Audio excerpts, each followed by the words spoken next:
Good morning, Overlanders. Got a treat for you here today. Another DIY project. Might as well call myself DIY Dave because I like to make my own overland gear. So what I've got for you today is this bad boy. The Scepter 20 liter or 5 gallon water tank. What are we gonna do with this today? Let's find out. Alrighty, so you're probably thinking, what are we gonna do today? Our own water pour system, shower kit system, dishwashing system, rinse off system at the beach. When it comes to overlanding, there's all this crazy gear, water ports, rinse kits, this kit, that kit, and they're cool and all. The only problem I have with them is majority of the times they have to mount to something. I've seen them on hitches, up top on roof racks, you know, wherever you could place them. They're cool. Other problem with them is they're expensive.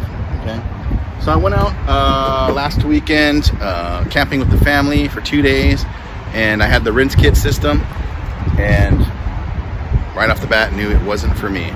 The reason for that being is the rinse kit system, you have to hook it up to a hose or a spout, and then you fill it up with the water from there, and that, well, water pressurizes the system and allowing it to squirt out. Well, it turns out that most campgrounds don't have the threaded spouts because they don't want you taking excess water, and so I couldn't fill it up, and even if I did, I couldn't pressurize it. I didn't have the pump system, so I decided to sell it, or else I would do a comparison here and get rid of that bad boy and build one of these. Now what you're going to need here, and we're going to go over the gear, is one Scepter water can. Everything that I'm showing you right now I will have listed in Amazon links below. Please do purchase from me if you decide to build one. Helps out the channel so that I could do more DIY projects for you. Secondly, you're going to need some 1/2 inch PVC pipe here. What I have is a threaded coupler. So one side just slides right on, the other side's threaded. I'll show you that later. Also have a 45-degree bend here, and you're going to see why that is compared to ways other people build these. Secondly, this right here, I looked at some other systems. You could use a regular faucet. Hey. Yes. All right, guys, I'm back. Turns out my neighbor had some car questions and didn't realize I was filming. Then her car stalled right here, and I had to push it, so I'm all nice and sweaty now. But that's what happens when you're the neighborhood mechanic. Everybody comes up to you. But going back into what I was stating, this right here is a washer drain valve, I guess you'd call it. I'm not really sure. Washer water valve. Nice metal fitting here. Turn it on and off. Little ball, check ball in there. I like this one better than the regular like faucet kind of nozzles. Because it just doesn't stick out as much, and sometimes those faucet nozzles are plastic, but this is very well built. I don't know if I stated it previously, but everything's going to be in a link below if you want to build your own. We're also going to be using this silicone RTD 4500. From my understanding, this is food safe, because if you're going to be using this water to drink, you want to make sure everything you're putting or building your system up is food safe. Another thing we're going to be using here is these Schrader valves. So a Schrader valve has a washer at the bottom, got a nut, you got another washer. That's going to be going into this little port I'll show you here shortly. So going to be needing, we're also going to be needing a hose. Or I'm sorry, not a hose, what the hell do you call these? Nozzle. So when you're taking your shower, you're in a water gun fight, whatever the situation may be, you have a nice little nozzle here to spray. This right here is, and I didn't think I needed this in the beginning until I saw some videos. This is a wrench for this bad boy. There is no gasket in here. It's a self-sealing gasket, meaning that the ring around it is like a cone, and as the lid comes on, it compresses, creates wall pressure there, and seals up nicely. Being that we're going to pressurize this, you want to make sure it seals correctly. So yes, do buy that wrench. Couple of this one's actually pretty cool too. Little quick disconnect fittings. Now, what I'm going to do is I'm going to have that faucet on here. I don't have a hose right now, but I'm looking for a food grade safe hose. And you're going to put that onto your hose. This is going to go on here, and it's just a quick disconnect. Boom, boom. I have a link for this one also. The reason for that being is you may be using this, let's say you need water for your vehicle, or you just want to pour it out evenly and not use the water hose. You could just turn it on. You want to take a shower? Boom, turn this on. Main reason I use it is for showering during camping and washing dishes. Wash your dishes, spray them off. Make good use of the water that you bring with you. Oh, that was another thing too, is the water capacity on the rinse kit, 2.5 gallons, not enough. You're gonna find yourself going back and forth. And if you don't have a reliable water source, you're gonna wanna have as much water as possible. So right now I'm building this one, but I do have enough gear or a material to build another one. And I have an idea of, besides jerry can mounts, where to store this. So that'll be coming later. Alrighty. I have my saw somewhere here, but we're gonna need a saw because we will be cutting that PVC pipe. And I put this cap,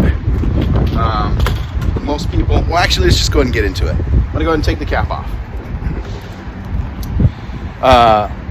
You're gonna just wanna go ahead and cut this little tag piece off. What I'm gonna do is I'm gonna take a saw and I'm gonna trim the top of this cap off.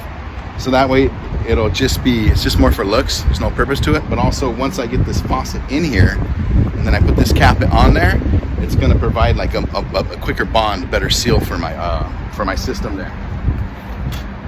Let's take this bad boy off. Same thing with this one. You're going to want to cut this off. Reasoning for that being is, once you get everything in there, the hose is going to be in your system. If you ever want to take it off, that's going to be kind of odd, right? So boom, it's going to go in there. And I'm gonna have it where I could take it off and just use it as a regular just drain, or I could put that for my pressurized system. But yeah, you're gonna wanna have to cut that off. So, as you can see, I cleanly cut that little tag off. What we're gonna do is we're gonna take this little cap off. That's a little pressure cap. We're gonna take this bad boy off. You're gonna wanna turn it over. You're gonna pinch these little 2 tabs and it should pop right out. What we're then gonna do is that little Schrader valve I told you. Take the cap off. Take the little rubber piece off. Take the nut off.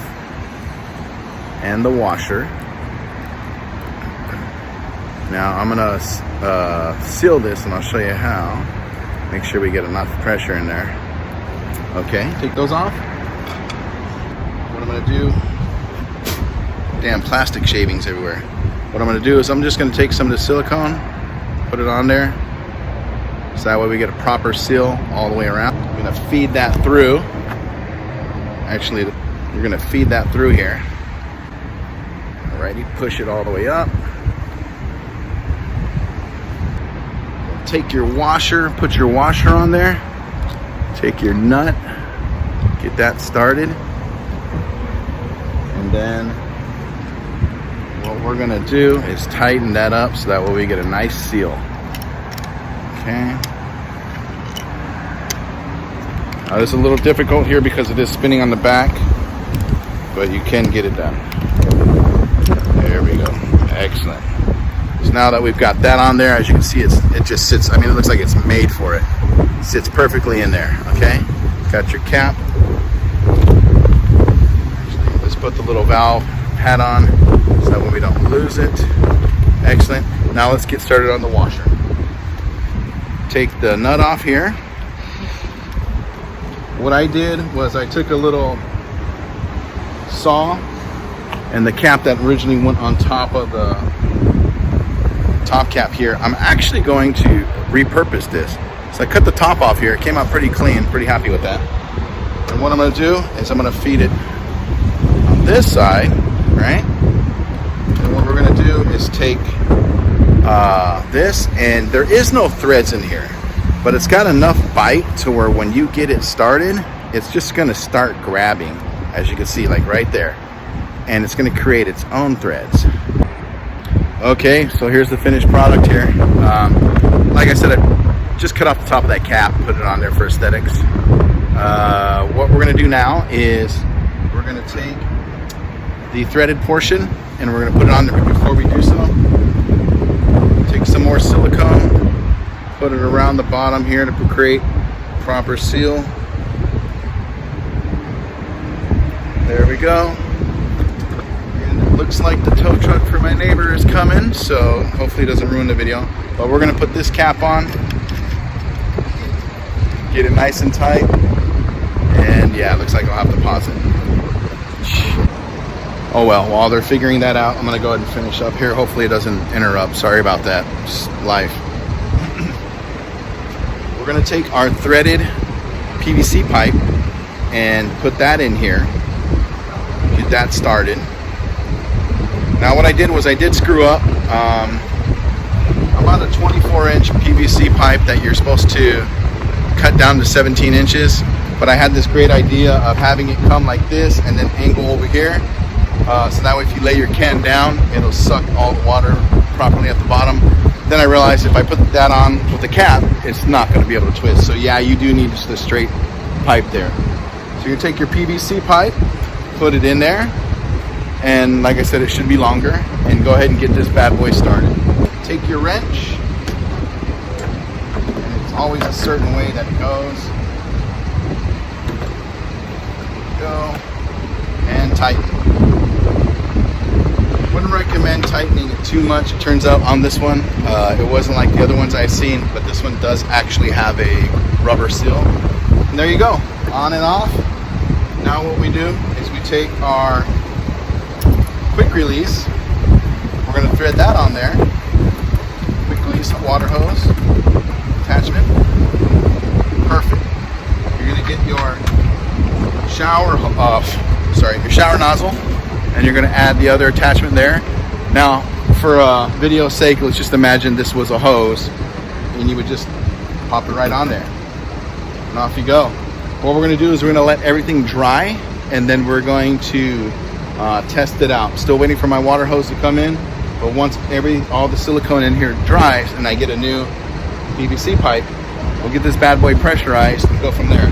Now speaking of pressurizing, there's several options available for you. Go to a gas station, fill it up with water, use their air system. From my understanding, you don't want to go above 15 PSI. Roughly, you want to stay at 10. It's going to expand, but don't worry about that because it needs that pressure to squeeze all the water out. Us overlanders, we have plenty of systems to air up things and air down. So use your ARB, your Smittybilt, your Vire, whatever you have. You can even find attachments to put a bike pump to this. So if you're not an overlander, you don't have an air compressor system, just get a bike pump. And off you go to the beach. So yeah, let's let this dry, and then we will get her tested out here. All right, guys, so we're actually going to test it out. Everything dried up nice. Got the right size PVC pipe here. Let's get it installed and see how it works out.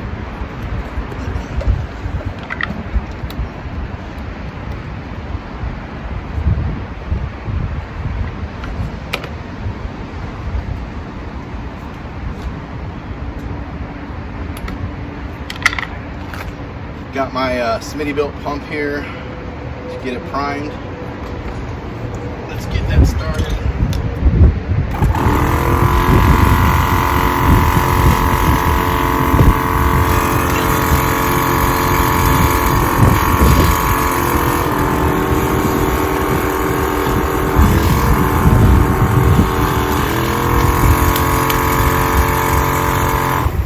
So as you can see, it's already expanded. Got a little fatter there. Let's get the water hose hooked up. Once again, the quick detach. Let's turn it on. And it works. Let's actually try it on a different setting here. Ah, shit. Well, as you can see, it does work. Forgot to turn it off. But let's try something different here. Let's try shower. Okay, turn it on. I think I let all the pressure there. But as you can see, it does work. Once again, lets out the water, of course. But hey, I'm pretty happy with it. It does work. Looks like there is no leaks. And yeah, you could build one yourself. So have fun, guys. Alright guys, so I just wanted to thank you for watching my videos. GX in the background right on.